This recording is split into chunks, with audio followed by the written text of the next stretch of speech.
So one of my favorite ways to learn is through anonymous online discussion boards like Reddit. People ask questions I would never think to ask, and I get answers from folks that I would not normally encounter.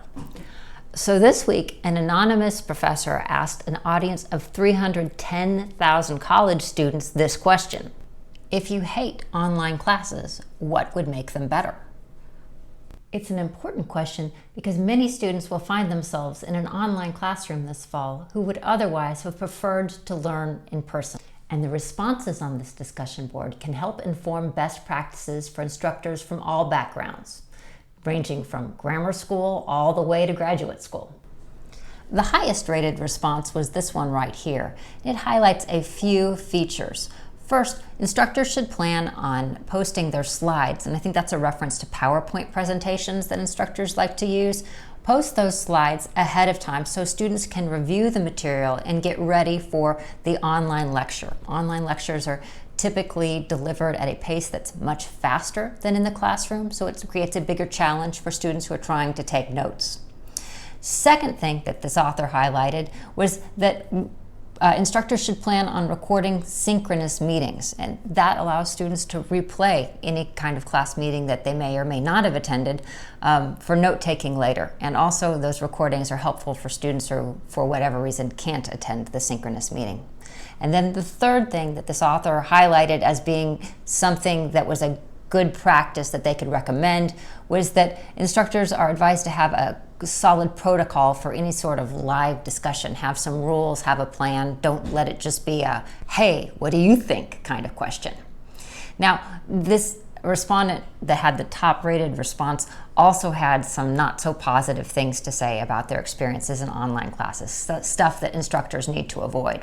First of all, the student suggested that instructors avoid midnight deadlines, which is also something that makes a lot of sense, because if I tell you something is due midnight on Tuesday, it's not real clear if that means the midnight that's between Monday and Tuesday or the midnight between Tuesday and Wednesday. And there's a real easy solution to this, and that's make things due at 11:59 p.m. That minute's not going to make a huge difference for anybody, but it provides a lot more clarity on the deadline date.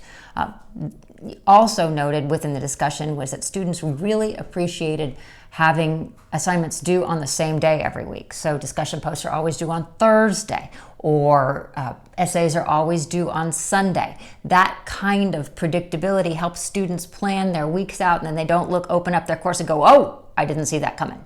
The respondent also asked instructors to avoid requiring material with expensive access codes. And I think that's pretty typical. Students don't like spending money on expensive textbooks and expensive class materials.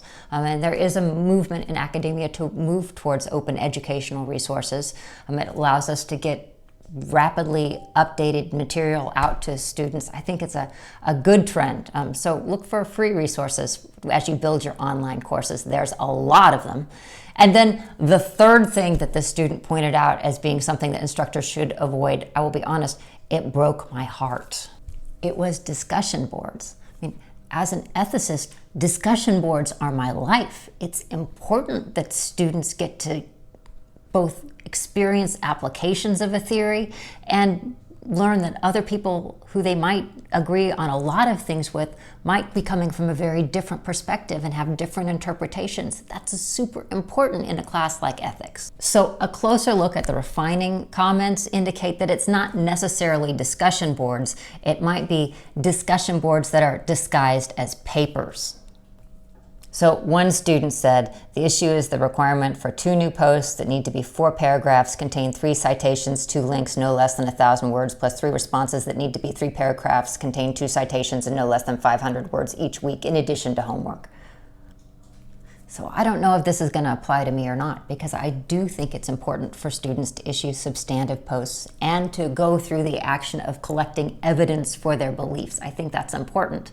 But the answer for me is probably going to be to have an honest discussion boards about discussion in my course and find out what students are taking from it, if it's one of the exceptions to the rule, or if it's something that maybe I should find another approach. Another highly rated response was that instructors should make their own videos and not just post YouTube links, which makes a lot of sense, right? Because we can all teach ourselves on YouTube, but when an instructor makes their own video, they're also doing something to engage the students. There was also a request for multiple low-stakes assignments. That's something that people call formative assessment. It allows students to check themselves to see how they're doing before they have to take a big test. And this won't surprise you, everyone hates group assignments. There is a lot of hate online for group assignments. Don't know how that will affect your approach.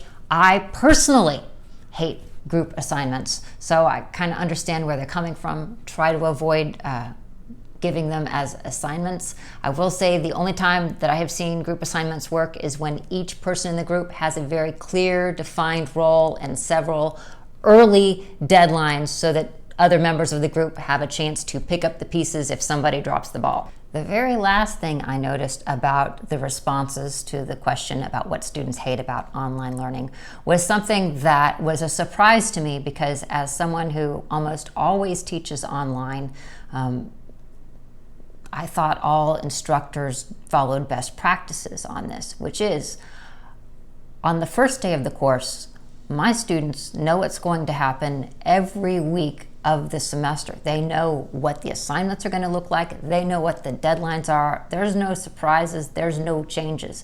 And students want that in their online classes and in their remote classes this fall. They don't want surprises. They don't want to, oh, I'll decide on that deadline sometime later in the second half of the course. They want to know it all up front, and that seems like a reasonable request. We still have lots of time to get that planning done for fall semester. I'm still learning, I'm still growing, I'm still reading as much as I can that comes from students to understand how to educate them better. And I fully appreciate that sometimes what students like isn't the same thing as what lets them learn the best. Nobody likes taking exams, generally speaking, but it's something that traditionally is required as part of education. So there's always going to be some kinds of disconnects between what people like and what really works. But I think the more we know and the more we interact, the better we'll be.